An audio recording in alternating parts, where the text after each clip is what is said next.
네, 오늘 주신 말씀은 마태복음 5장 13절에서 16절까지의 말씀입니다. 제가 봉독하도록 하겠습니다. 너희는 세상의 소금이니 소금이 만일 그 맛을 잃으면 무엇으로 짜게 하리요?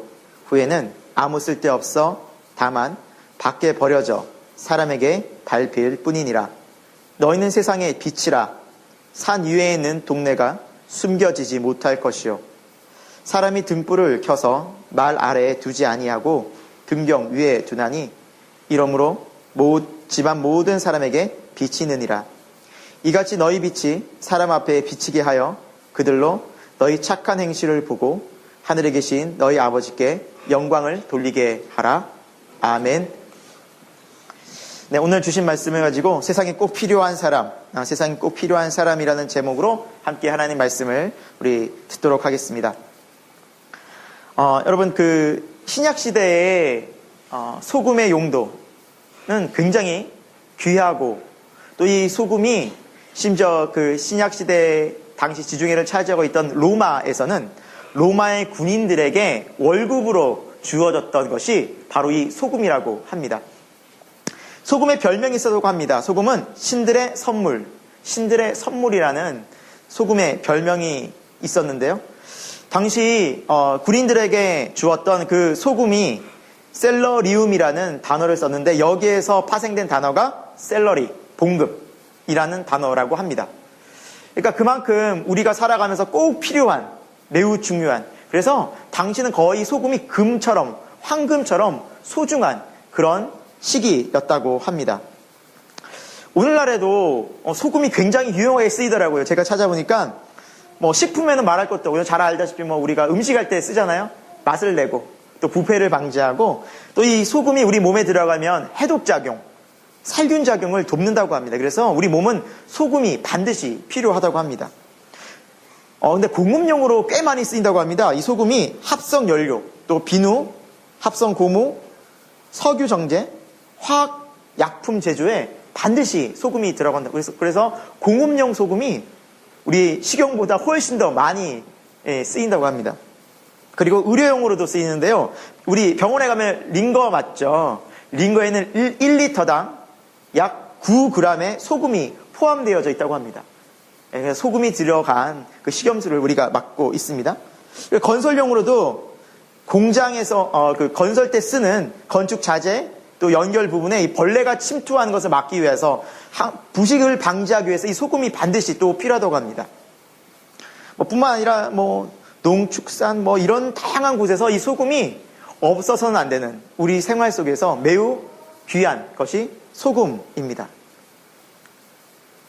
그리고 이 빛, 예수님께서 말씀하신 등불, 이것은 당시 유대 지역에서는 집이 이런 구조로 되어 있다고 합니다. 그러니까 이스라엘 사람들이 예수님 살던 그 시대의 집이 이렇게 큰 원룸 같은 곳에 1층과 2층으로 나눠져서 2층에는 주로 사람이 거주하고 1층에는 집기라든지 물건을 쌓아두던 그런 장소로 1층과 2층이 복층으로 구분되어졌다고 합니다.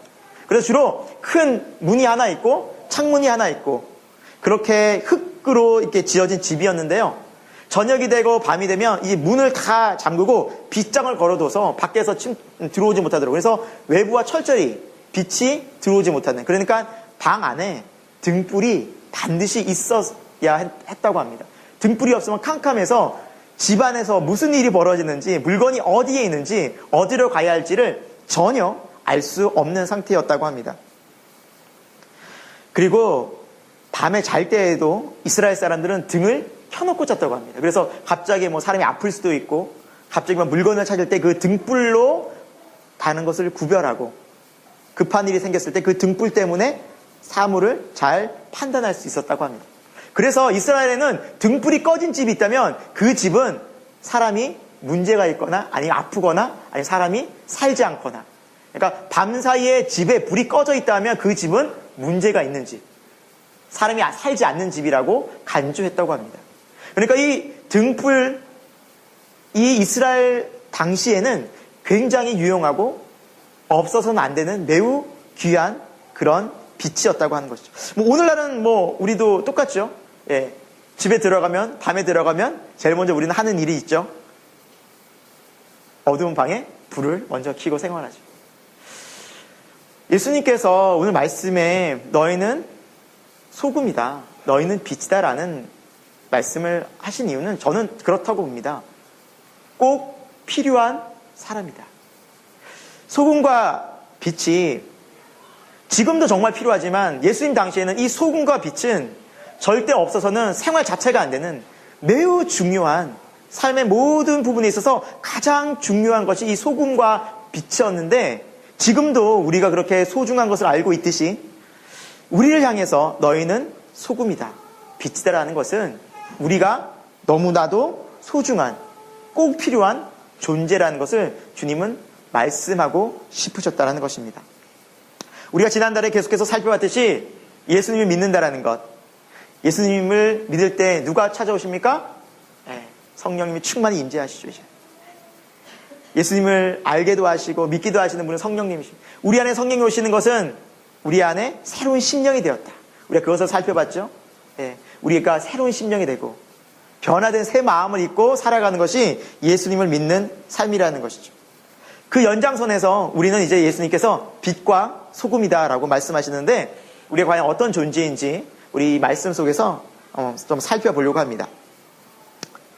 소금과 빛, 그 삶이 어떤 우리에게 의미가 있는지 함께 말씀 속으로 들어가 보도록 하겠습니다.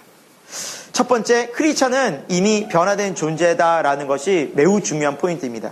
크리스찬은 이미 변화된 존재다라는 거죠. 그래서 오늘 말씀 13절과 14절인데요. 우리 앞부분만 예수님께서 우리의 존재에 대해서 어떻게 말씀하셨는지 같이 한번 읽어보도록 하겠습니다. 너희는 세상의 소금이라, 너희는 세상의 빛이라. 여러분, 우리가 누구인지, 내가 누구인지 정확하게 알아가는 것, 그러니까 자신의 정체성을 아는 것이 매우 중요합니다.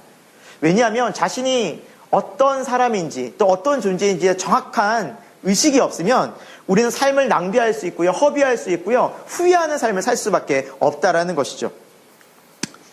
제가 전에도 한번 이 예를 들었었는데, 영국의 줄리안 모리스라는 한 사람이 있었습니다. 그는 어린 시절 미아가 되었습니다.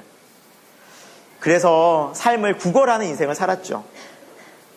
아침에 일어나면 허름한 옷을 입고 돌아다니면서 면도날, 비누, 샴푸 등을 팔면서 생계를 이어나가야만 했습니다. 그러던 어느 날 자신이 굉장히 부유한 아버지를 둔 아들이라는 것을 알게 됐습니다.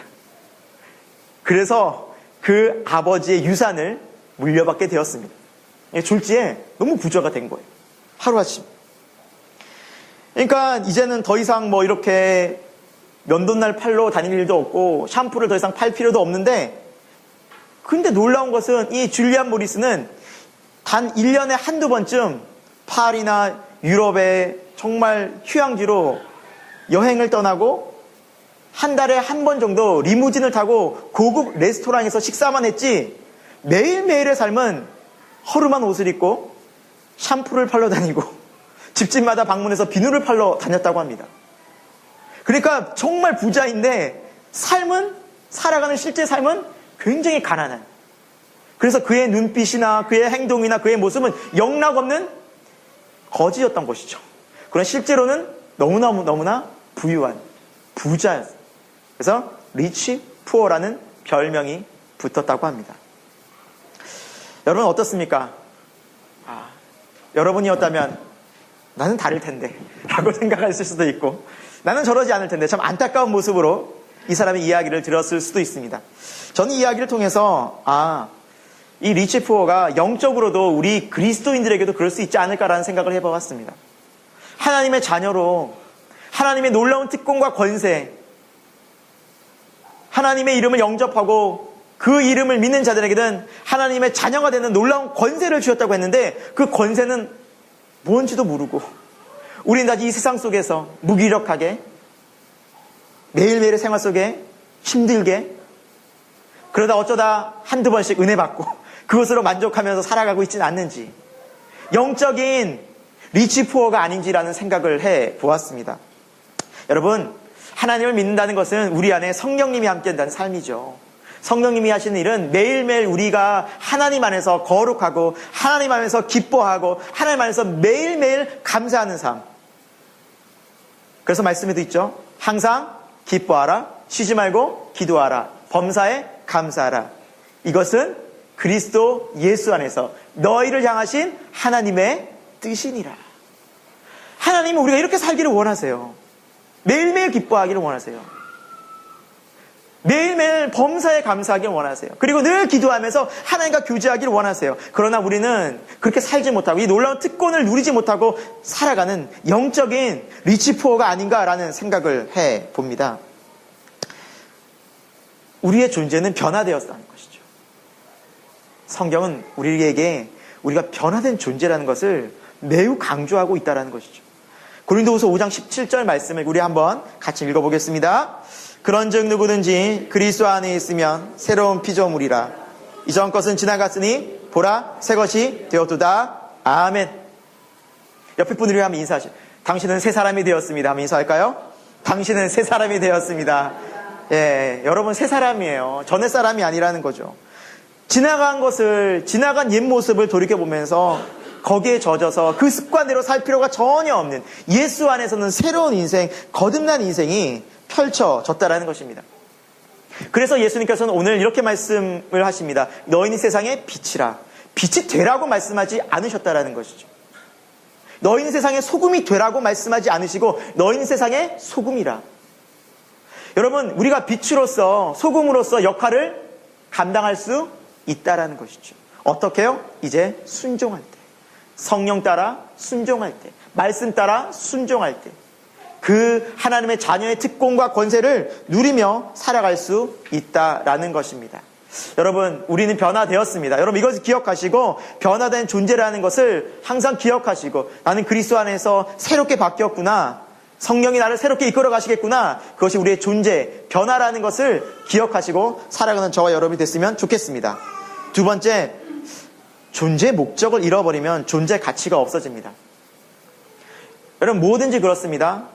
세상에는 목적을 잃어버리면 가치가 없어진다는 것이죠. 저는 설교를 이렇게 종이에 써서 옵니다. 프린트, A4 용지 이렇게 써서 옵니다. 이 종이의 목적이 무엇입니까? 이제 프린트를 하면서 저희 설교를 쭉 제가 딱 치면 이렇게 예쁘게 해서 제가 표시도 하고 막 이렇게 여러 번 보면서 막 낙서도 되고 나름 그래요. 이렇게 메모도 하고. 이 프린트의 목적은 제 설교를 담아서 여러분들께 잘 전달하는 게 이 프린트의 종이의 목적입니다. 자, 오늘이 지나면 제가 이 종이를 어떻게 할 것 같습니까? 고이 보관할까요? 저는 그런 사람이 아닙니다. 이 보관해도 보지도 않습니다. 이걸 다시 볼 이유도 없고요. 버려버립니다. 아니, 이면지로 쓰든지 아이들한테 뒤에 그림 그리라고. 색칠 공부해. 이렇게 귀하게 썼는데요? 이거 없으면 제 설교가 안 되잖아요. 존재의 목적인, 종이의 목적인 프린트의 이 설교가 오늘 저에게 목적은 다한 겁니다. 설교가 끝나면. 이 존재의 목적을 잃어버린 이 종이는 가치를 잃어버려서 그 다음에 이면지로 쓰이든지 쓰레기통에 버려지게 된다는 것이죠. 모든 물건이 마찬가지입니다. 우리도 마찬가지입니다. 우리가 왜 살아가는지, 왜 존재하는지 목적을 잃으면 그 다음부터는 내가 가치가 없는 인생을 살아가게 됩니다. 그래서 우리가 존재한 이유와 목적이 너무너무 중요합니다. 예수님께서도 너희가 만약 소금의 맛을 잃는다면 무엇으로 짜게 하겠느냐? 아무 쓸데없어 버려져 사람들에게 밟힐 뿐이니라. 어떤 목적을 잃은 소금처럼 의미 없이 쓰여지는 인생. 어떻게 우리의 인생조차도 하나님 안에서 목적을 잃어버리면, 그리스도의 목적을 잃어버리면 이렇게 의미 없는 인생으로 살아갈 수밖에 없다라고 예수님은 경고하고 계신다는 것이죠. 여러분, 그런데 우리가 생각해보면 소금이 어떻게 맛을 잃을까? 소금은 화학적으로 염화나트륨입니다. 그리고 이 소금은 어떤 소금이든, 화학 소금이든 공업용 소금이든 어떤 자연산 소금이든 다 맛을 보면 짜요. 이거 변하지 않아요. 근데 어떻게 맛을 잃었을까? 예수님이 무슨 말씀으로 이렇게 의도로 하셨을까라는 것을 우리 좀 생각해 봤으면 좋겠습니다. 예수님 시대에 살았던 그 팔레스타인 지역은 대부분의 소금이 사해나 바위에서 오는 암염이었다고 합니다. 바위 소금이. 그러니까 바위에서도 바위를 깨면 그 소금과 암석이 같이 붙어 나와서 그것을 정제해서 쓰는 소금. 사해에서 그 사해 소금이 많은 것들을 염분으로 사람들이 썼다고 합니다. 그런데 문제가 뭐냐면 이 바다, 사해 바다도 그렇고 바위 소금도 그렇고 불순물이 굉장히 많이 끼었다고 합니다. 그래서 정제된 소금에 깨끗한 소금을 찾기가 쉽지가 않았다고 합니다. 그래서 많은 소금이 이렇게 불순물 때문에 버려지거나 다른 곳에 식용으로 쓰이지 못하고 사람에게 쓰이지 못하고 오히려 버려지는 소금. 그래서 이 소금의 기능 중에 흙에 하면 흙을 단단하게 하는 게 있다고 하더라고요. 그래서 실제로 이스라엘 사람들이 이 버려진 소금이 바닥에 뿌려지면 바닥을 단단하게 했대요. 그래서 실제로 뿌리고 사람들이 밟고 지나가게 해서 바닥을 단단하게 하기 위해서. 그러니까 이런 모습들이 이스라엘에서는 자연스러웠던 거예요. 불순물이 섞이고 그리고 깨끗하지 않은 소금들은 그냥 바닥에 뿌려져서 사람들이 밟고 다니게. 그러니까 사람들은 늘 봤던 것이죠. 아, 소금이 저런 용도로 쓰이는구나. 하지만 순수한 소금은 사람들의 식탁에 올라서 맛있게 음식 재료로 사람들에게 섭취되는구나. 여러분, 이것이 신앙적으로 무슨 의미일까요? 신앙적으로. 과연 맛을 잃은 소금이란 무엇을 의미할까요? 저는 이 말씀을 묵상하면서 맛을 잃은 소금이란 순수성을 잃어버린 신앙 상태라는 생각을 해봤습니다. 불순물이 많이 껴서 사용할 수 없는, 즉 죄악된 습관에 사로잡혀서 거룩함을 잃어버린 상태. 우리의 영적 상태가 죄로 계속해서 우리의 삶들이 가득가득 넘쳐나서 순수하지 못하고 거룩함을 점점 잃어버린 영적 상태가 맛을 잃은 소금이라는 생각을 해 보았다는 것이죠. 하나님은 우리에게 거룩함을 강조하십니다. 레위기 19장에도 보면 내가 거룩하니 너희도 거룩하라. 내 백성은 거룩해야 한다. 하나님은 거룩 명령을 끊임없이 이스라엘에게 또 우리에게 요구하고 계십니다. 그래서 이 거룩이 무엇일까라고 생각해 보다가 저는 이 한 책을 생각이 났습니다. 거룩이 능력이다라는 게리 토마스 목사님의 책인데요.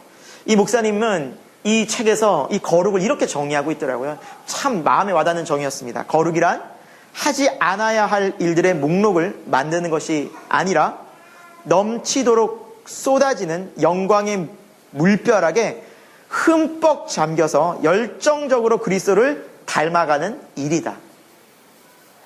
우리의 거룩한 삶을 생각할 때, 야, 우리 거룩하려면, 그래, 밖에서 사람들 그럼 차별, 술 많이 안 마시는 거? 좀 담배 안 피는 거? 나쁜 곳을 좀 가지 않는 거? 그래, 난 좀 그걸 거룩하다고 생각할지 모르겠지만, 그러나 이 목사님의 정의는 그런 거룩한 것, 잘못된 길로 가지 않는 것이 거룩이 아니라, 오히려 하나님의 영광스러운 일에 내 모든 삶을 열정적으로 바쳐서 그리스도를 닮아가는 일에 충성해 보는 게 거룩이라는 것이죠.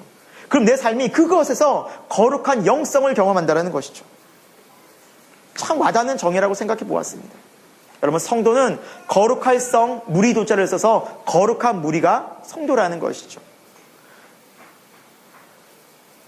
성도는 죄를 짓지 않기 위해서 노력하는 사람이 아니라 오히려 하나님의 뜻에 순종하려고 열정적으로 헌신하는 사람이 성도라고 믿습니다. 그래서 우리 아까 전에 말씀 잠깐 나눴잖아요. 항상 기뻐하라. 쉬지 말고 기도하라. 범사에 감사하라. 이 명령을 따르기 위해서 우리가 막 순종해 보는 거예요. 항상 기뻐할 이유도 없는데 그래, 그래도 한번 찾아보자. 범사에 감사라고 했으니까 그래도 한번 찾아보자. 쉬지 말고 기도하라. 그래, 내가 여기서 기도 한번 해보자. 이것을 향해서 거룩한 열정을 담아서 순종하려고 나가는 것이 거룩한 열정이라고 생각합니다.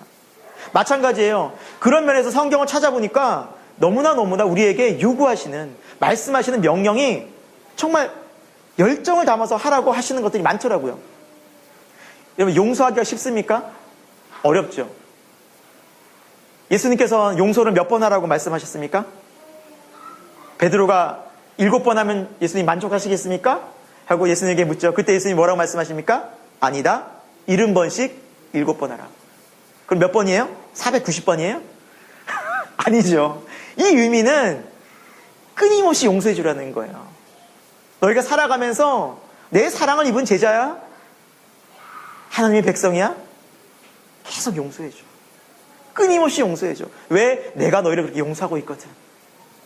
그러니까 그 용서에 대한 열정이 거룩한 삶을 만들어 간다는 것입니다. 이웃 사랑은 어떤가요? 사랑하라? 아니요. 그렇게 사랑하라고 말씀하지 않으셨어요. 내 몸처럼 사랑하라. 내 몸을 귀하게 여기듯이 이웃도 그렇게 귀하게 여겨. 뜨겁게 사랑하라. 사랑도 그냥 사랑이 아니에요. 아주 뜨겁게 사랑하라. 옆에 사람 한번 보고 말씀할까요? 우리 뜨겁게 사랑합시다. 이렇게 뜨겁게 사랑해. 굉장히 난처해 하시는데. 왜 이렇게 난처해 하십니까? 좀 민망해서. 집에 가셔서 이제 가족들, 또 사랑하는 또 직장 동료들, 참 관심을 갖고 배려하면서 그렇게, 그들을 향해서 정말 사랑 도와주려는 마음이 뜨겁게 사랑하는 것이라 생각이 듭니다. 그리고 예수님께서 말씀은 이렇게 말씀하시고 있죠. 세월을 아끼라 때가 악하니라. 정말 약한 세상 속에서 세월을 아끼려는 그 부단한 노력, 예수님께서 발을 씻겨주셨던 그 섬김의 모습, 여러분 생각해 보니까 성경에서 말씀하시는 그 모든 명령들이 정말 거룩한 열정을 담아서 순종하지 않으면 절대 살 수 없는 것들이더라고요. 거룩 무엇입니까? 성도 어떤 사람입니까? 하나님의 말씀에 내 거룩한 열정을 담아서 순종하려는 그 모습 속에서 우리는 거룩의 능력을 경험하게 될 줄로 믿습니다. 우리 이렇게 살아가야 돼요. 그 이유가 무엇입니까? 이렇게 살지 못할 때 어떻게 된다는 거예요? 맛을 잃게 된다라는 거예요. 우리가 너무나 잘 알고 있지 않습니까? 오늘날 크리스찬의 존재. 여기서 우리 교회를 하고 저희는 이제 사람들이 오면 목사라고 소개합니다. 네, 뭐 얘기는 하지만 어떤 때는 참 그래요. 죄송할 때도 있어요. 왜? 그 얘기하고 나면 사람들이 그래요. 근데 어제 뉴스 보니까 그 목사님이 매번 뉴스에 그냥 요즘에 그냥 단골 메뉴가 목사님이 뭐 사기친 거, 목사님이 추행하신 거, 뭐 목사님이 교회에 이렇게 팔아넘, 사건 사고가 너무 목사들이 많이 나와서 민망해요. 목사라고 소개하기가 참 죄송스러울 정도가 있는데 감출 수도 없고 그래서 얘기는 하는데 너무너무 죄송해요. 크리스찬은 어때요? 크리스찬도 이미지가 제일 안 좋아요. 우리나라 대표적 종교 기독교인 그리고 그러니까 개신교인, 천주교인 그리고 불교. 이게 이미지 순위 어떻게 되는지 아세요? 1위가 불교. 1위가 천주교, 2위가 불교. 근데 1, 2위가 비슷하더라고요. 별반 차이가 안 나요. 3위 개신교. 쭉 떨어져 있어요. 2배가 차이나, 2배가. 왜 이렇게 됐을까? 이게 7, 80년도에는 안 그랬더라고요. 개신교가 굉장히 높았어요. 근데 교인 수가 많아졌거든요, 지금. 우리 한국 교회를 보면 그때 비해서 훨씬 많아졌거든요. 근데 왜 이럴까? 결국에는 교회의 가치는, 성도의 가치는 여러분 우리의 존재의 목적이더라고요. 예수님을 어떻게 믿느냐더라고요. 거룩함의 그 모습을 잃다 보니 크리스찬의 존재 가치가 없어진 거예요. 크리스찬이 어떻게 소중한 사람으로, 꼭 필요한 사람으로 세상에 있어야 이유를 찾지를 못하는 거예요. 우리가 크리스찬의 존재 목적은 거룩함입니다. 여러분, 우리가 삶을 살아가면서 이 거룩한 영성을 회복했으면 좋겠습니다. 우리 교회가 이 거룩함의 영성을 닮아갔으면 좋겠습니다. 여러분 삶 속에서 이것을 한번 살아보시고 함께 우리 순종해 보는 우리 새생명 공동체가 되기를 소망합니다. 세 번째입니다. 오늘 말씀을 통해 살펴볼 수 있는 것은 삶의 자리에서부터 크리스찬 영향력은 시작된다. 삶의 자리에서부터 이 소금과 빛의 영향력은 시작된다라는 것이죠. 오늘 우리 본문 말씀인데요. 15절이에요. 우리 같이 한번 읽어볼까요? 읽겠습니다. 너희는 세상의 빛이라. 산 위에 있는 동네가 숨겨지지 못할 것이요 사람이 등불을 켜서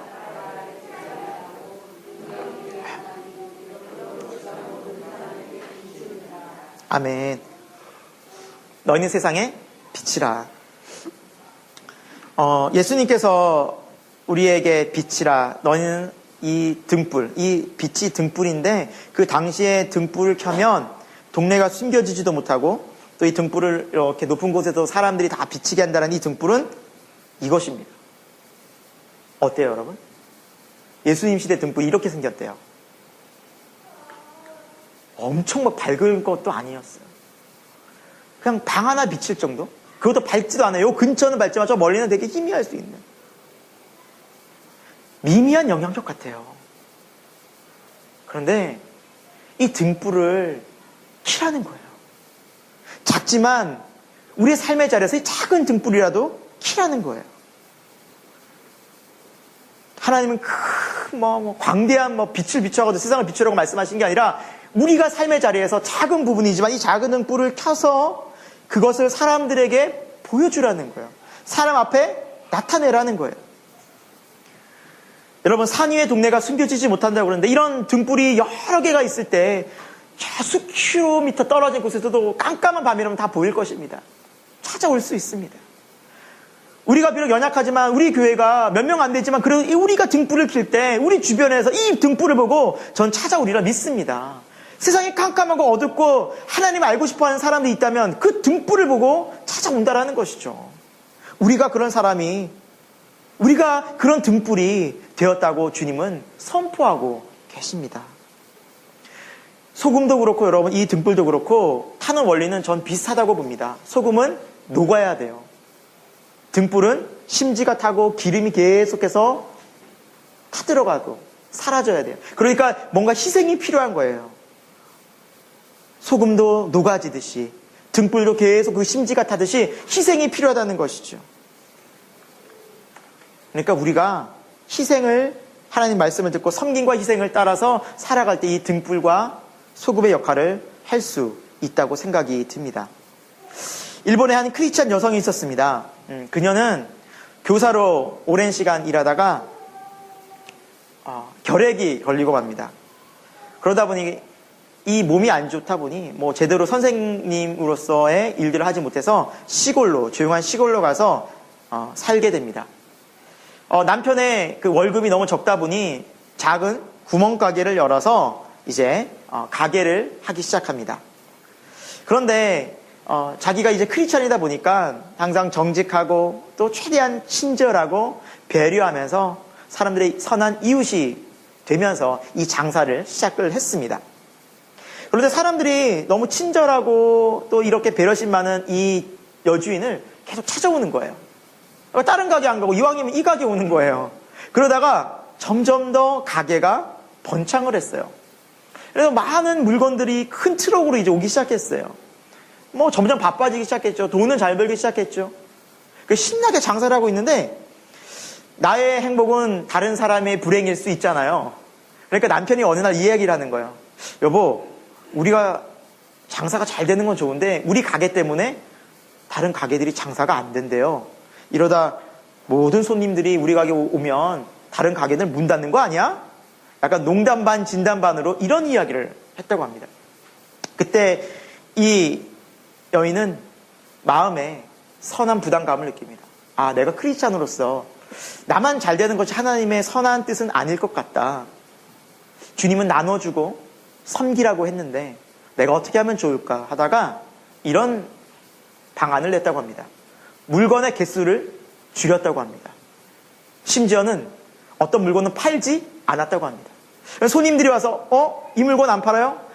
저 앞에 가게 가보십시오. 이 물건은 저희가 다 떨어졌습니다. 저 옆에 가게 가보십시오 하고 이웃들의 가게로 소개를 하기 시작했습니다. 그러다 보니 자연히 소득은 줄어들었습니다. 그러나 그녀의 마음에 찾아온 것은 기쁨과 여유였습니다. 하나님의 말씀에 순종하는 자들에게 주는 기쁨. 그리고 아무래도 손님이 적게 오니까 시간적 여유가 많이 남았던 것입니다. 평소에 책 읽기를 좋아하고 글쓰기를 좋아했던 이 여인은 책을 붙잡고 또 글을 쓰기 시작합니다.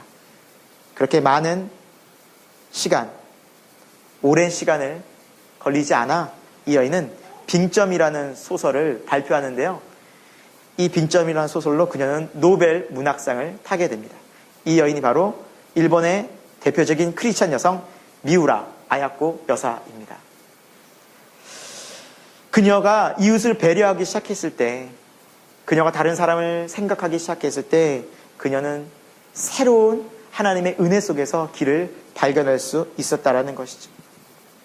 저는 생각해 보았습니다. 이 미우라 아야코 여사가 다른 이웃들에게 헌신하고 다른 사람들에게 배려하면서 마음이 걱정과 염려가 가득했을까? 이렇게 살다가 손해나면 어떡하지? 걱정했을까? 아니라고 생각합니다.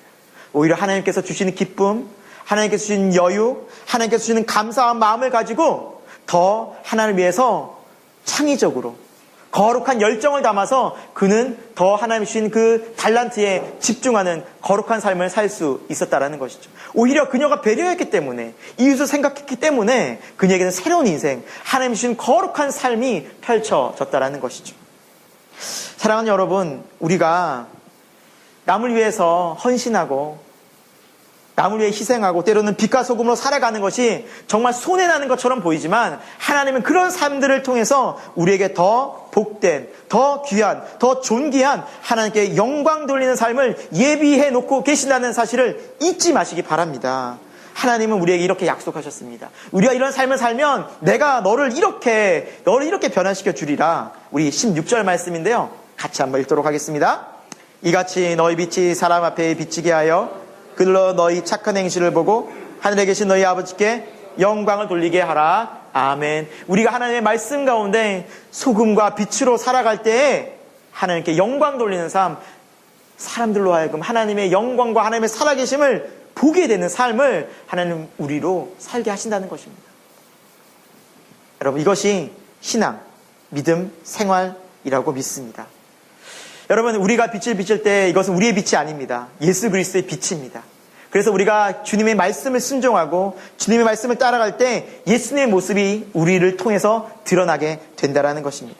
우리 혼자로는 불가능합니다. 성령님이 우리와 함께 하십니다. 여러분, 삶의 자리에서부터 이 순종을 한번 겸손히 우리가 한번 실천해 봤으면 좋겠습니다. 작은 것 하나라도 내가 오늘 소금과 빛이 되어서 등불이 되어서 정말 타들어가도 내가 희생돼도 주님의 말씀을 따라 기꺼이 순종하는 기쁨으로 나아갔으면 좋겠습니다. 말씀을 마무리합니다. 여러분, 이렇게 주님을 따르고 섬기는 삶은 결코 쉽지가 않죠. 그래서 주님은 교회를 주셨습니다. 우리 혼자 힘으로는 부족하기 때문에 성도가 모여서 어떻게 해요? 서로 돌아보고 사랑과 선행을 격려해주고, 그래 우리 이렇게 살아갑시다. 서로 기도합시다. 그리고 모이기를 패하는 사람들의 습관같이 하지 아니하고 오직 권하여 그날이 가까울 볼수록 더 모이기를 힘쓰는 주님, 우리 만날 날이 곧 다가오지 않겠습니까? 우리 죽음 앞에 우리가 이제 죽음을 향해 나아가는데 그 죽음에는 바로 우리 주님이 기다리고 있는 부활의 영광인데 그때까지 우리 함께 열심히 주를 위해 영광스럽게 살아봅시다. 이것이 교회의 목적이라는 것이죠. 미국에 150명의 성도로 미국의 가장 영향력 있는 10대 교회 가운데 하나인 세이비어 교회가 있습니다. 이 교회는 미국 워싱턴에 자리 잡고 있는데요. 성도 수가 150명입니다. 150명. 근데 미국의 10대 교회 가운데 한 교회입니다. 영향력으로. 이 교회가 하는 일이 이렇다고 합니다. 매년 1000명의 실업자에게 훈련과 일자리를 찾아주고 제공해 줍니다. 매년 500명이 넘는 알코올 중독자, 마약 중독자들에게 치료와 재활을 돕고 있습니다. 아파트를 구매해서 지금까지 800명의 저소득 계층에게 집을 제공해 주었습니다. 청소년 사역, 노숙자 사역, 이런 사역을 감당하고 한 해 예산이 240억입니다. 150명인데 어떻게 이럴 수 있을까? 이 교회를 설립하고 지금까지 이끌어오는 고든 코스비 목사님은 이렇게 이 교회의 가장 중요한 모토를 이렇게 말씀하고 있습니다. 우리는 예수님과 함께하는 깊고 친밀한 삶에 이르게 될 때 세상은 부활하신 그리스도를 우리의 공동체를 통해서 경험하게 될 것입니다. 목사님의 모토는 분명합니다. 무엇입니까? 예수 그리스도와 친밀한 교제를 나누는 성도를 만들어가는 거예요. 한 사람 한 사람이 예수 그리스도의 빛, 예수 그리스도의 그 생명 넘치는 소금으로서 역할을 감당하게 하기 위해서 돕고 있다는 것이죠. 그래서 이 목사님이 담당하고 있는 교회는 아무나 등록을 안 시켜줘요. 이 교회 등록교회는 하루에 1시간 매일 기도한다고 합니다. 그리고 성경 공부를 계속해서 합니다. 그리고 사회봉사를 꾸준히 합니다. 그러니까 이렇게 계속해서 트레이닝 시킨 사람들이 등록교인이 되고 계속해서 교회에 남아서 하나님의 일들을 감당할 때 150명이지만 사회 전반적으로 너무나 많은 영향을 끼치고 이 150명의 영향력을 끼치고 있는 사람이 수백, 수천 명이 되는 거예요, 지금. 이거구나. 너희는 세상의 소금이다. 너희는 세상의 빛이라고 했을 때 작은 것 같지만 이 작은 것 하나가 얼마나 많은 영향을 끼치고, 우리가 그런 존재구나.